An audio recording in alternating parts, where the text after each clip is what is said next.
ആനയിറങ്കലിൽ boating നിലച്ചതോടെ സംരക്ഷണമില്ലാതെ നശിക്കുന്നത് കോടിക്കണക്കിന് രൂപയുടെ ബോട്ടുകൾ. കോടതി ഉത്തരവിനെ തുടർന്ന് ബോട്ടിംഗ് നിലച്ച് 10 മാസം പിന്നിടുമ്പോൾ ബോട്ടുകൾ സംരക്ഷിക്കുന്നതിന് അധികൃതർ യാതൊരു നടപടിയും സ്വീകരിക്കുന്നില്ലെന്നാണ് ഉയരുന്ന ആക്ഷേപം.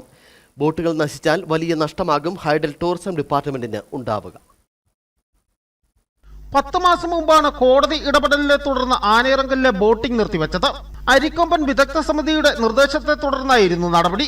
ആനകളുടെ സ്വൈര്യവിഹാരത്തിന് ബോട്ടിംഗ് തടസ്സമാകുന്നുവെന്നായിരുന്നു കണ്ടെത്തൽ. എന്നാൽ സംസ്ഥാനത്തെ വിവിധയിടങ്ങളിൽ ആനകളും വന്യമൃഗങ്ങളും അധിവസിക്കുന്ന മേഖലയിൽ ബോട്ടിംഗ് നടക്കുന്നുണ്ട്. ബോട്ടിംഗ് നിർത്തിയതോടെ ജീവനക്കാർക്കും പണിയില്ലാതെയായി. ഇതോടുകൂടി ബോട്ടുകൾ നാശത്തിന്റെ വക്കിലുമായി. അരിക്കൊമ്പൻ വിഷയവുമായിട്ട് രൂപീകരിക്കപ്പെട്ട വിദഗ്ധ സംഘത്തിന്റെ റിപ്പോർട്ടിൻ പ്രകാരമാണ് അന്ന് ആനയിറങ്കലിലെ ബോട്ടിംഗ് നിർത്തിവെച്ചിട്ടുള്ളതെന്നാണ് അറിയാൻ കഴിഞ്ഞത്. ഏതായാലും വലിയ ഭീമമായ ഒരു നഷ്ടമാണ് അതുമൂലം അവിടെ ഉണ്ടായിട്ടുള്ളത്.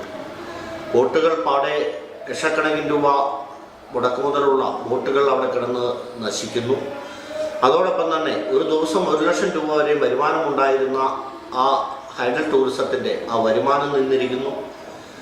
അതുമല്ല, ഇത് മാത്രം ഉപജീവനം കഴിച്ചിരുന്ന ഏതാണ്ട് ഒരു 100-ലധികം ആളുകൾ എന്ന് വെച്ചാൽ ചെറിയ കച്ചവടങ്ങളും അതേപോലെ അവിടുത്തെ 23ഓളം വരുന്ന ജോലിക്കാരും അവരുടെ ജീവിത പ്രശ്നങ്ങളെല്ലാം വഴിമുട്ടി നിൽക്കുന്ന ഒരു കാഴ്ചയാണ് ഇപ്പം നമുക്ക് കാണാൻ കഴിയുന്നത്. ആനയിറങ്കലിൽ മൃഗങ്ങൾക്ക് മാനസികമായി പ്രശ്നമുണ്ടാകുന്നു എന്നാണ് ആ റിപ്പോർട്ടിൽ പറഞ്ഞിട്ടുള്ളത് എന്നാണ് അറിയാൻ കഴിഞ്ഞിട്ടുള്ളത്. പക്ഷേ ഇടുക്കി ജില്ലയിൽ വേറെ ഒരു സ്ഥലത്തും ഇങ്ങനെ ബോട്ടിംഗ് നിർത്തിയോ ഇതൊന്നും ഉണ്ടായിട്ടില്ല. കോടികൾ വില വരുന്ന ബോട്ടുകൾ സംരക്ഷിക്കുന്നതിനാവശ്യമായ നടപടികൾ കൈക്കൊള്ളണമെന്നാണ് ഉയരുന്ന ആവശ്യം. ആനയിറങ്കലിലെ ബോട്ടിംഗ് നിലച്ചതോടെ ലക്ഷങ്ങൾ മുടക്കി ഇവിടെ ഹൈഡൽ ടൂറിസം ഡിപ്പാർട്ട്മെന്റ് എത്തിച്ചിരുന്ന ബോട്ടുകൾക്കും സംരക്ഷണമില്ലാതായിരിക്കുകയാണ്.